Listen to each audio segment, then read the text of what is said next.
ভগবান শ্রীকৃষ্ণের এই মূল্যবান উপদেশগুলো মেনে চললে জীবনের সব সমস্যা দূর হতে বাধ্য।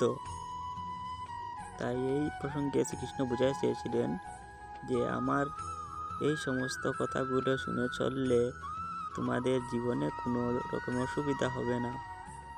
ভগবান শ্রীকৃষ্ণ বলেছেন, সময় কখনো বারবার একরকম থাকে না। জীবনে ভালো সময় আসলেও তার পিছনে পিছু পিছু খারাপ সময় অবশ্যই আসবে। যে ব্যক্তি অকারণে কান্নাকাটি করেন তার হাহাকারও অন্যের চোখে জল এনে দেয়।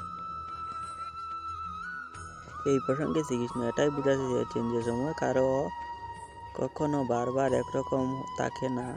জীবন ভালো সময় আসবে, তার পিছু পিছু খারাপ সময় অবশ্যই থাকবে। যে ব্যক্তি অকারণে কান্নাকাটি করে তার হাহাকার ও অন্যের চোখে জল এনে দেয়। এই জগতে সবার সময় একবার না একবার ফিরে আছে। ভালো সময় আসছে কিন্তু তার পিছনে পিছনে খারাপ সময় থাকে। যে ব্যক্তি অকারণে কান্নাকাটি করে, শ্রীকৃষ্ণ বলেছেন, যখন তিনি ভাই, সন্তান বা পিতার ভূমিকা পালন থেকে নিজেকে বিরত রেখেছিলেন।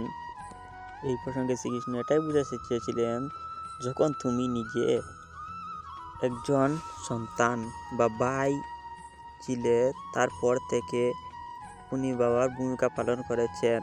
ভগবান শ্রীকৃষ্ণের গীতার বাণী, যখন সত্যের সঙ্গে অসত্যের লড়াই হবে তখন সত্য একা দাঁড়াবে, অসত্য বাহিনী হবে বহু দূর বিস্তৃত।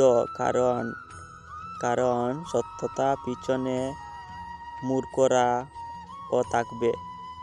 এর অর্থ হচ্ছে, যখন সত্যের সঙ্গে অসত্যের লড়াই হবে তখন সত্য শুধু একজনই দাঁড়িয়ে থাকবে আর অসত্য বাহিনী অনেক দুর্বিস্তৃত থাকবে। কারণ সত্য কেবল একজনই থাকে আর অসত্য বহু দূর বিস্তৃত। কারণ অসত্য পিছনে মূর্খরাই শুধু থাকে। শ্রীকৃষ্ণ বলেছেন, এসেছি একা, যাব একা, কিন্তু হরি নাম না করলে অন্তিমকালে পাব না প্রভুর দেখা, গেল এই মানব জীবন ব্যথা। এই প্রসঙ্গে শ্রীকৃষ্ণ বোঝাতে চেয়েছিলেন, যে ব্যক্তি পৃথিবীতে একাই এসেছে সেই ব্যক্তি একাই পৃথিবীতে যেতে হবে, কিন্তু হরির নাম না করলে অন্তিমকালে পাবে না প্রভুর দেখা। কারণ যদি আপনি পৃথিবীতে এসেছেন, যদি হরি নাম না করে প্রাণ ত্যাগ করেন তাহলে আপনার মানব জীবন ব্যথা হবে। তাই জীবনের শেষ নিঃশ্বাস প্রাণটুকু পর্যন্ত হরির নাম বলে যান। হরে কৃষ্ণ।